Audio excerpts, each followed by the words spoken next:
नाम कटने नहीं देंगे और जो नाम कटा हुआ है उस नाम को जुड़वाएंगे भी। और इस बार इस वर्षों से जो बूढ़ा और खटारा सरकार जिससे पूरे बिहार के लोग उब चुके हैं, इनसे निजात मिलेगी। बिहार में विधानसभा चुनाव की तारीखें नज़दीक आ रही हैं दिन पर दिन, और जो चुनावी समर के योद्धा जो हैं वो भी अपनी तैयारियों में लगे हैं। हम अभी सारण जिले के तरैया विधानसभा क्षेत्र में हैं। यहाँ से पूर्व विधायक मुंद्रिका राय जी हमारे साथ हैं। आइए इनसे बातें करेंगे और इनकी तैयारियों के विषय में बात करेंगे। बहुत बहुत स्वागत है आपका। धन्यवाद। कैसी चल रही है तैयारी? तैयारी ठीक ठाक चल रही है। क्षेत्र भ्रमण हो रहा है? क्षेत्र भ्रमण हो रहा है, लोगों से मिल रहे हैं, जनसंपर्क हो रहा है और लोगों को एक ही है कहना, एक ही बात हर जगह लोग बता रहे हैं कि 5 साल आप विधायक रहे हैं और 5 साल से क्षेत्र में घूम रहे हैं और इसके पहले भी आप क्षेत्र में घूमते ही थे। तो इतना लंबा अनुभव आपके पास है और लोग परिचय का मोहताज नहीं है। लोग को आप व्यक्तिगत रूप से जानते हैं, आपको लोग व्यक्तिगत रूप से जानता है। तो यदि आपको टिकट मिल जाता है तो निश्चित तौर पे आपकी जीत होगी, भारी मतों से आप जीतेंगे, लोग यही बोल रहे हैं। पिछले चुनाव में आपका टिकट काट करके पार्टी ने एक नया प्रयोग किया था, नतीजा यह रहा कि यह सीट गंवानी पड़ी, क्या कहेंगे? उस पर हम क्या कमेंट करें, पार्टी का अपना निर्णय था, पार्टी ने जैसा उचित समझा वैसा किया। अब परिणाम अच्छा नहीं हुआ। क्यों अच्छा नहीं हुआ? आप अनुभवी हैं, क्षेत्र का अनुभव रखते हैं, क्या प्रत्याशी बाहरी होने की वजह से सीट गंवानी पड़ी? देखिए, किसी भी क्षेत्र में जब किसी नए आदमी का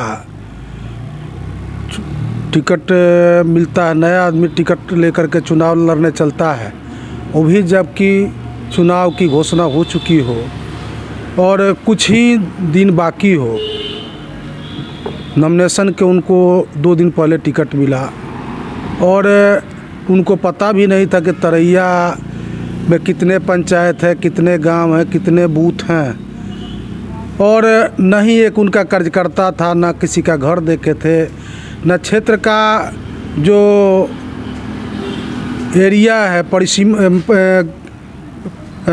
जो चौहद्दी है वो भी उनको पता नहीं था। तो 14-15 दिन के समय में उनको चुनाव भी लड़ना था, कार्यकर्ता भी खोजना था, वोटर के यहाँ भी जाना था, वोटर लिस्ट भी बांटना था, ये सारी चीज़ उनके साथ थी और वे इन्हीं में उलझ करके रह गए, वोटर के पास पहुँच नहीं पाए, जिसके चलते चुनाव हार गए। बात राजद की करें तो सभी विधानसभा क्षेत्रों की तरह इस क्षेत्र में भी देख रहे हैं कि भावी संभावित प्रत्याशियों की बहुत लंबी लिस्ट है, क्या कहना चाहेंगे?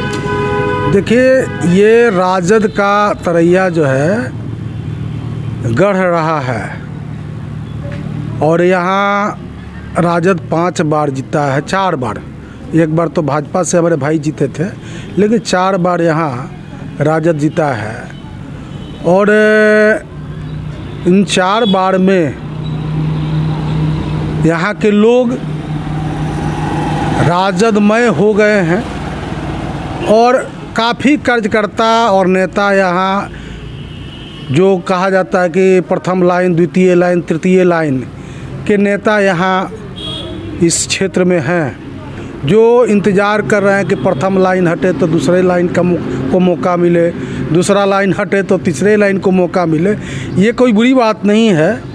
क्षेत्र में कार्यकर्ता का होना और नेता का होना पार्टी के मजबूत होने की निशानी है, इसको हम कहीं से गलत नहीं मानते हैं। और चूँकि बाहरी उम्मीदवार को लेकर के जो बात आती है, तो बाहरी उम्मीदवार के लिए ऐसा नहीं है कि बिहार के किसी कोने से कोई कहीं लड़े तो उस पर रोक है, ऐसा नहीं है।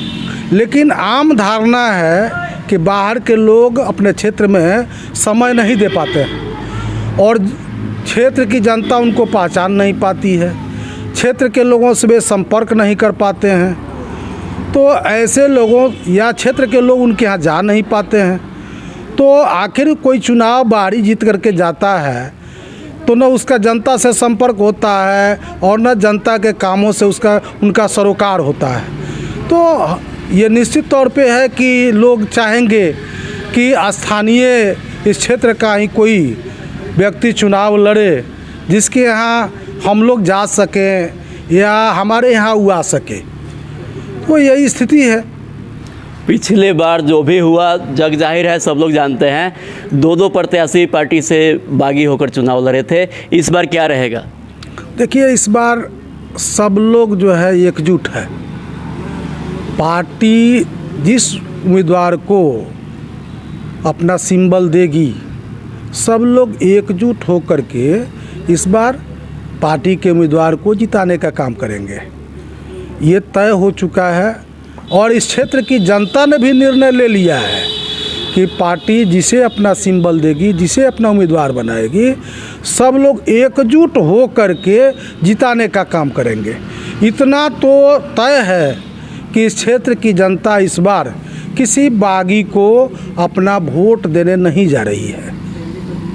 चलिए, बहुत अच्छी बात। और अभी जो इधर 1-2 दिन में ही आप हमारे तरफ से शुभकामनाएं हैं और क्षेत्रवासी के लिए भी गर्व की बात है, आपको राष्ट्रीय कार्यकारिणी में जगह मिला है। अगर आप इस टिकट के चुनाव के लिए पार्टी आपकी सलाह लेती है या यह वीडियो पहुंचता है पार्टी के आला कमान तक, क्या कहेंगे? पार्टी को क्या सजेशन देंगे? देखिए, सबसे पहले राष्ट्रीय कार्यकारिणी में शामिल करने के लिए पार्टी के प्रति आभार प्रकट करते हैं और आपको भी धन्यवाद देते हैं। पार्टी के कार्यकारिणी के मेंबर के नाते हम इतना ज़रूर कहेंगे कि जो भी उनका निर्णय हो वह पार्टी हित में हो, क्षेत्र हित में हो। चूँकि 2025 का चुनाव जो है सिर्फ चुनाव नहीं है, सत्ता परिवर्तन की लड़ाई है।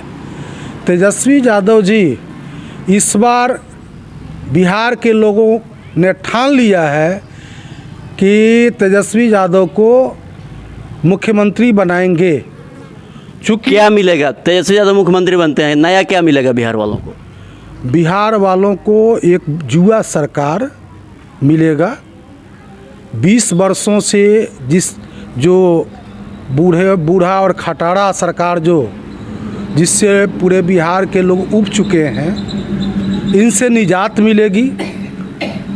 जो तेजस्वी यादव ने इस राज्य के लिए, इस चुनाव के लिए जो उन्होंने एजेंडा सेट किया है, ये नकलची सरकार उसी एजेंडा का नकल कर रही है। जैसे देख लीजिए सरकार का नकल। तेजस्वी यादव ने कहा कि हम 200 यूनिट बिजली फ्री देंगे। क्या हुआ? इस नकलची सरकार के द्वारा 125 यूनिट बिजली फ्री कर दिया गया। इसी तरह से जो वृद्धावस्था पेंशन, दिव्यांगजन पेंशन और सामाजिक सुरक्षा के तहत आने वाले जो भी पेंशन हैं, जो 400 रुपया पहले मिलता था, तेजस्वी यादव ने घोषणा किया था कि हमारी सरकार आएगी तो 400 से बढ़ा करके हम 1500 कर देंगे। इन्होंने क्या किया? 400 से बढ़ा करके 1100 कर दिया। तो उन्हीं के एजेंडा के इर्द गिर्द ये सरकार काम कर रही है। आगे देखिएगा, ये भी हो सकता है कि तेजस्वी यादव जी का जो पहला एजेंडा है, माई बहन मान योजना, जो 2500 रुपया पर महीना देने की बात है महिलाओं को, उसमें देखिएगा बहुत जल्द ये सरकार जो है 2500 नहीं करेगी तो 2000 कर देगी, लेकिन करेगी ज़रूर।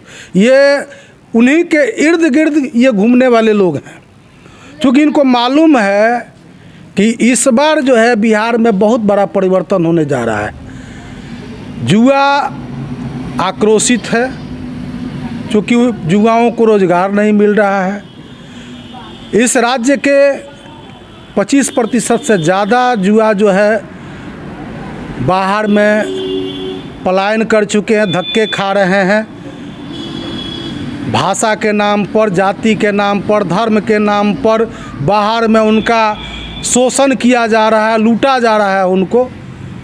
तो वे लोग जो है इस सरकार से त्रस्त है। वे नहीं चाहते हैं कि अब जो है नीतीश जी की सरकार रहे या एनडीए की सरकार रहे। वे लोग चाहते हैं कि अब इस राज्य में ऐसी युवा सरकार हो जो युवाओं के हित की काम करे, राज्य में रोजी रोजगार की व्यवस्था करे, फैक्ट्री लगावे, रोजगार की सारी व्यवस्थाएं हों। जिस तरह से उन्होंने 17 महीना के कार्यकाल में जब महागठबंधन की सरकार बनी थी तो 5 लाख युवाओं को रोजगार देने का काम किया। यह एक उदाहरण बन चुका है पूरे देश में, और कहीं ना कहीं उनके द्वारा इस राज्य में सेट किए हुए एजेंडे के इर्द गिर्द ही आज पूरे देश के जो राज्य सरकार हैं या केंद्र सरकार है आज इसी के इर्द गिर्द काम कर रही है। इसका मतलब है कि आज युवाओं के लिए जो प्रेरणा के स्रोत हैं ये तेजस्वी यादव जी हैं। और इस बार लोगों ने ठान लिया है, बिहार के लोगों ने ठान लिया है, चाहे युवा हो, नौजवान या वृद्ध हो या माँ बहन हो, जो लोग भी हैं, बच्चे भी हैं जो अपने घरों में अपनी माँ बहनों की दुर्गति जो देख रहे हैं, वो भी चाह रहे हैं कि सरकार से छुटकारा मिले और सबको सम्मान मिले, सबको अधिकार मिले। सबसे बड़ी बात ये है कि जो चुनाव आयोग इस बार जो बिहार के साथ जो कर रही है, आज पूरा बिहार देख रहा है कि चुनाव आयोग ये एनडीए और देश के प्रधानमंत्री माननीय नरेंद्र मोदी जी या गृह मंत्री अमित शाह जी जो हैं या एनडीए के जो भी नेता हैं, उनके दबाव में आकर के जिस तरह से ये गहन मतदाता पुनरीक्षण का कार्य जो 1 महीने से चल रहा है, इससे जो लोगों को परेशानियां हो रही हैं, जो चुनाव आयोग अपने ही द्वारा जारी किए गए वोटर आई कार्ड को नहीं मान रही है, जो केंद्र सरकार द्वारा जारी आधार कार्ड है उसको नहीं मान रही है, राशन कार्ड जैसा जो कार्ड जिस पर अरबों खरबों रुपया पर महीना सरकार का खर्च होता है, और उस कार्ड को ये चुनाव आयोग नहीं मान रही है।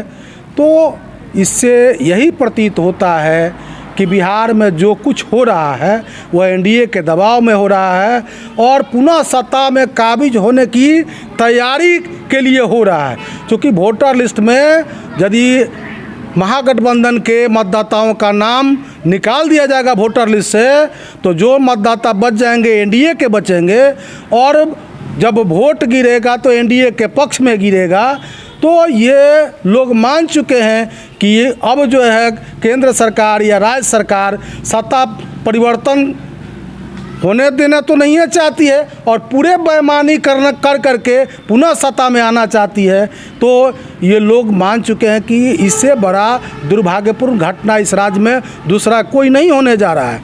तो लोगों ने जो ठान लिया है, इस बार जो मतदाता गण पुनरीक्षण जो कार्य चल रहा है उसमें लोग पूरी तैयारी कर चुका है। जो भी सर्टिफिकेट चाहिए लोग लग गए हैं कि सर्टिफिकेट बनवा करके और बीएलओ को देंगे, नाम कटने नहीं देंगे, और जो नाम कटा हुआ है उस नाम को जुड़वाएंगे भी। और इस बार भारी मतदान होगी और एनडीए सरकार बिहार से विदा होगी, इन लोगों ने तय कर लिया है। आप क्षेत्र में लगातार 5 वर्षों से घूम रहे हैं, हमेशा घूमते रहते हैं, क्षेत्र में विकास की क्या स्थिति है?